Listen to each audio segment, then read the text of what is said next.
Assalamualaikum warahmatullahi wabarakatuh.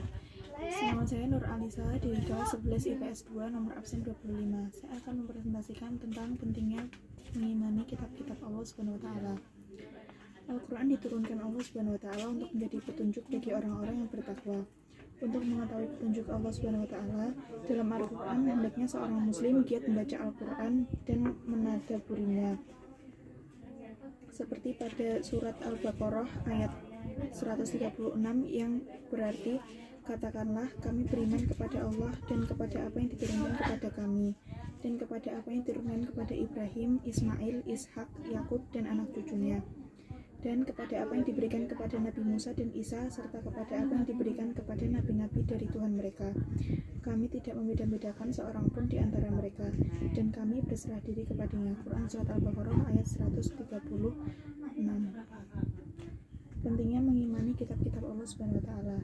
Beriman kepada kitab Allah Subhanahu wa taala berarti meyakini bahwa Allah Subhanahu wa taala telah menurunkan beberapa kitabnya kepada beberapa rasul untuk menjadi pegangan dan pedoman hidup guna mencapai kebahagiaan di dunia dan di akhirat.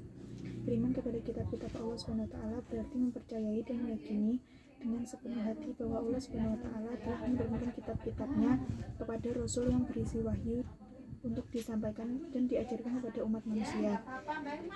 Adapun yang dimaksud dengan iman kepada kitab Allah Subhanahu wa taala yaitu meyakini dengan sepenuh hati bahwa Allah Subhanahu wa taala telah menurunkan kitab-kitabnya kepada para nabi dan rasul berupa wahyu berisi wahyu Allah Subhanahu wa taala, berupa perintah dan larangan untuk disampaikan kepada umat manusia agar digunakan sebagai pedoman hidup di dunia.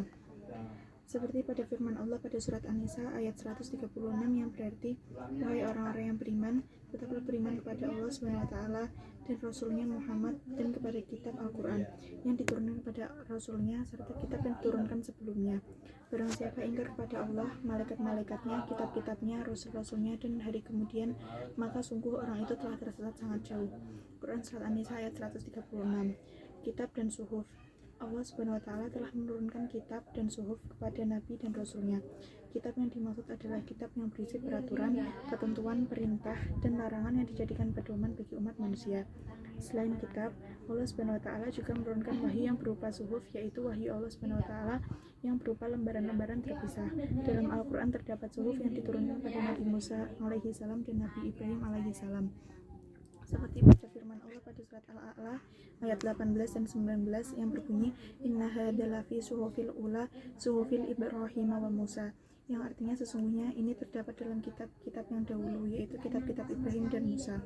Suhuf dan kitab mempunyai persamaan dan perbedaan, yaitu sebagai berikut. Persamaan kitab dan suhuf yaitu kitab dan suhuf sama-sama wahyu dari Allah Subhanahu wa taala. Kedua, penerima kitab dan suhuf yaitu para nabi dan para rasul. Perbedaan, isi kitab lebih lengkap daripada suhuf. Yang kedua, kitab dibukukan sedangkan suhuf tidak dibukukan berupa lembaran-lembaran. Sekian presentasi dari saya, kurang lebihnya mohon maaf. Wassalamualaikum warahmatullahi wabarakatuh.